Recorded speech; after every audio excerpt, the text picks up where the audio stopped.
He can't play no mandolin. Oh, man.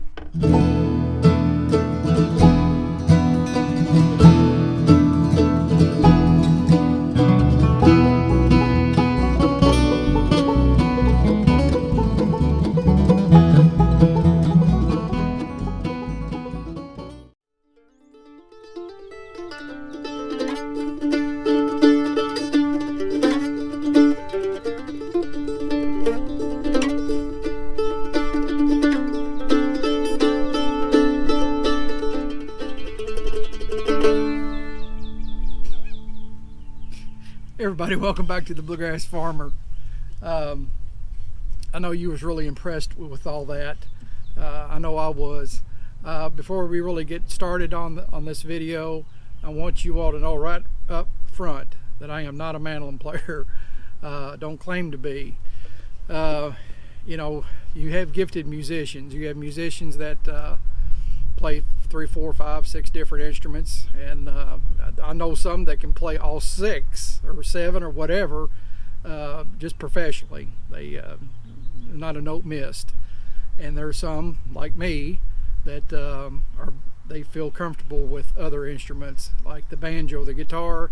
I'm more comfortable with those 2 instruments than any other instrument because I'll play those more than anything. When it comes to mandolin playing, I'll leave that up to the professionals, and fiddle playing. I'll let them do that. But I wanted to bring out 2 of my mandolins for you today. I wish I could just pick these things up and just do a sandbush for you all. That would just set you all back in your chair. But I hate to disappoint you. It's not going to happen. But I've got 2 mandolins here I want to show you real quick. This one here is a lower. It's called the lower mandolin. I had this for several years. You're not going to believe this story.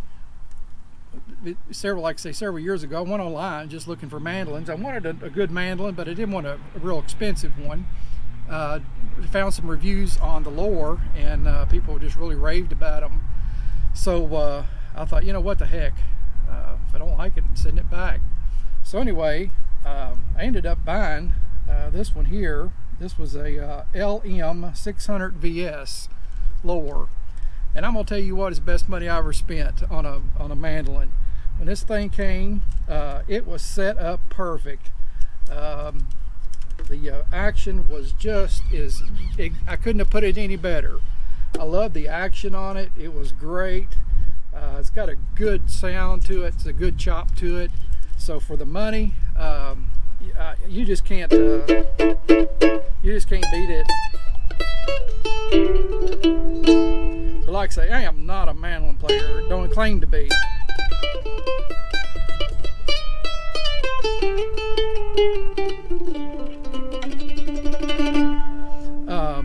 If you go back on the video, there's a video I've got called I think it's Caution Bluegrass Music Ahead or something like that. It's all music.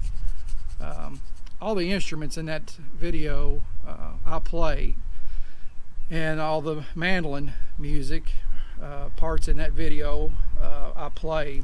This is the mandolin that I used on that recording. Now when I say I can't play mandolin, if you put me in the studio, put headphones on me, let me hear the playback, and I'm in my little room by myself, I can come up with something. I can play around with that.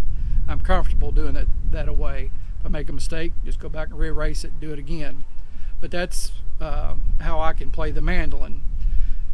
Now if you put me on stage with the group, hand me a mandolin and say play, they'll probably be calling us off stage real quick. Just don't play it. And I'm just not a mandolin player, but I do like the instrument.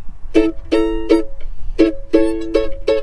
the problem I've got too, I've got fat little fingers, and to make that stretch sometimes on the mandolin just is hard for me.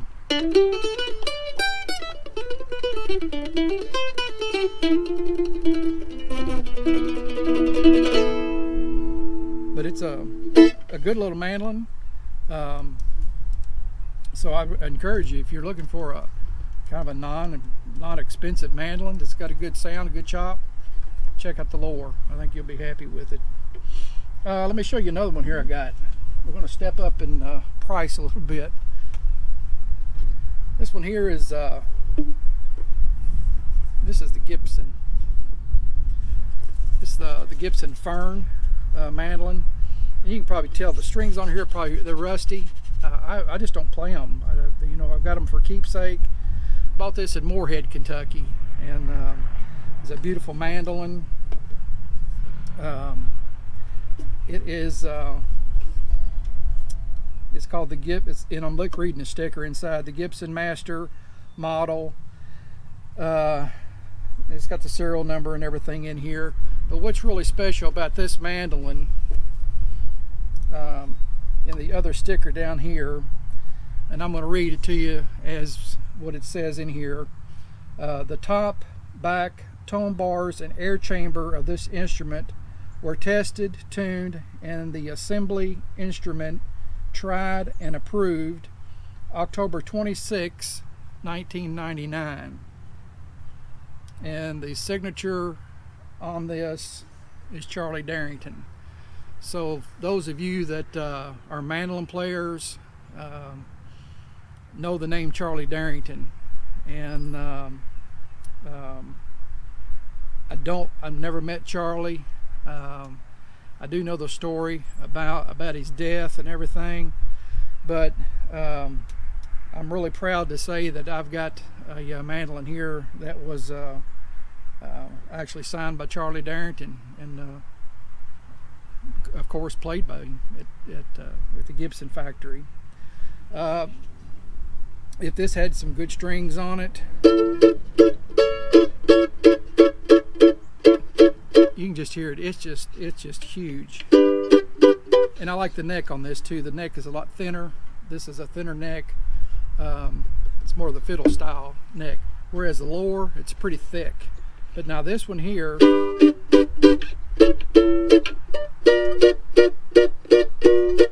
I mean, you can just hear the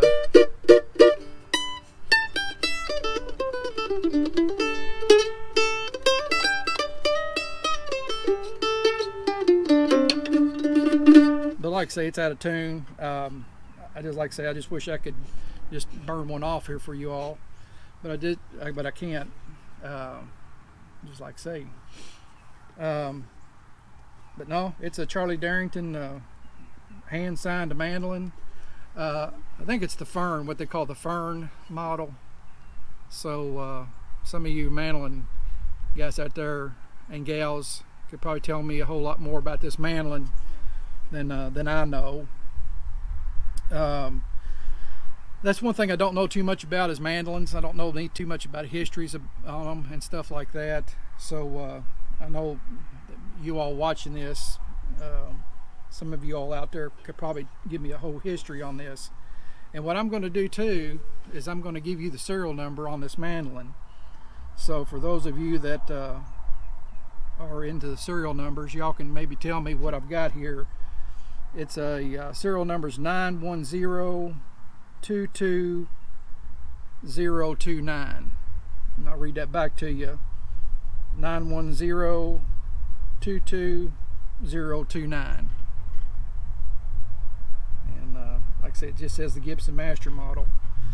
And got the other sticker here. But I think they call this the Fern model. I don't think this is what they call the Master model. I think this is the Fern model. So like I say, you all know more about it than I do, but it's just got a great sound. And just doing that with dead strings on here, you can hear it just echoing across this field.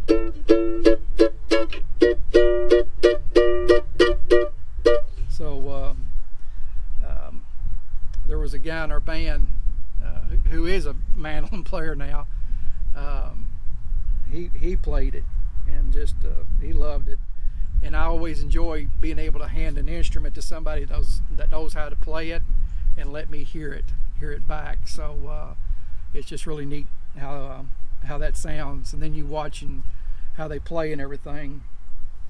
But yeah, just a quick video here today, show you two new instruments, or not two new instruments, but two instruments here that I own, that I'm proud of, that I wish I could play better, but it takes practice, and for me to do that at my age, Years ago, I sit down and for years, sit down and play and play and play.